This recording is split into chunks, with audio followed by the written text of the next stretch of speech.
ആലുവ സ്വദേശിനിയായ നടി നൽകിയ ലൈംഗിക പീഡന പരാതിയിൽ മുകേഷിന് പിന്നാലെ ഇടവേള ബാബുവിന്റെയും അറസ്റ്റ് രേഖപ്പെടുത്തി. കൊച്ചിയിൽ 3 മണിക്കൂറോളം നീണ്ട ചോദ്യം ചെയ്യലിന് ശേഷമാണ് പ്രത്യേക അന്വേഷണ സംഘത്തിന്റെ നടപടി. മുൻകൂർ ജാമ്യമുള്ളതിനാൽ ഇടവേള ബാബുവിനെ പിന്നീട് വിട്ടയച്ചു. കേസിൽ കൂടുതൽ പേരുടെ അറസ്റ്റ് ഉടൻ ഉണ്ടാകുമെന്നാണ് സൂചന. അതിനിടെ മുകേഷും ഇടവേള ബാബുവും അടക്കം 7 പേർക്കെതിരെ പരാതി നൽകിയ ആലുവ സ്വദേശിനിയായ നടി പോക്സോ കേസിൽ മുൻകൂർ ജാമ്യം തേടി ഹൈക്കോടതിയെ സമീപിച്ചു.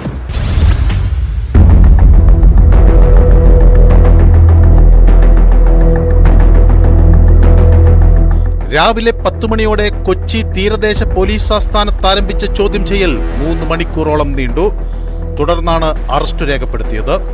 അറസ്റ്റിനു ശേഷം ഇടവേള ബാബുവിനെ വൈദ്യപരിശോധനയ്ക്കായി എറണാകുളം ജനറൽ ആശുപത്രിയിലേക്ക് കൊണ്ടുപോയി. നേരത്തെ എറണാകുളം പ്രിൻസിപ്പൽ സെഷൻസ് കോടതി മുൻകൂർ ജാമ്യം അനുവദിച്ചിരുന്നതിനാൽ പിന്നീട് ഇടവേള ബാബുവിനെ വിട്ടയച്ചു.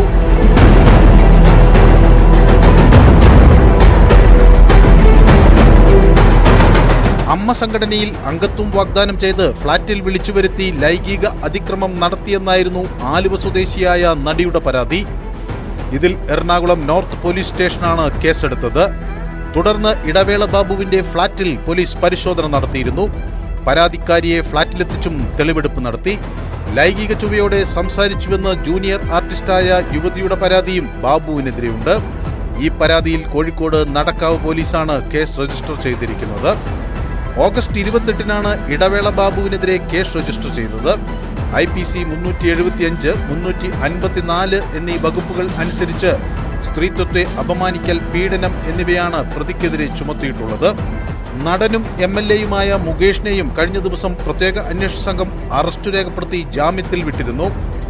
അതേസമയം മുകേഷും ഇടവേള ബാബുവും അടക്കം 7 പേർക്കെതിരെ പരാതി നൽകിയ ആലുവ സ്വദേശിനിയായ നടി പോക്സോ കേസിൽ മുൻകൂർ ജാമ്യം തേടി ഹൈക്കോടതിയെ സമീപിച്ചു.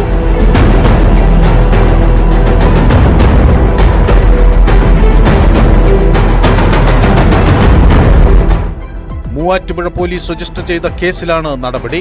അറസ്റ്റ് തടയണമെന്നും മുൻകൂർ ജാമ്യം നൽകണമെന്നുമാണ് ഹർജിയിലെ ആവശ്യം. അവസരം വാഗ്ദാനം ചെയ്ത് ചെന്നൈയിലെത്തിച്ച് ലൈംഗിക അതിക്രമത്തിനിരയാക്കി എന്നതായിരുന്നു നടിയുടെ ബന്ധുവായ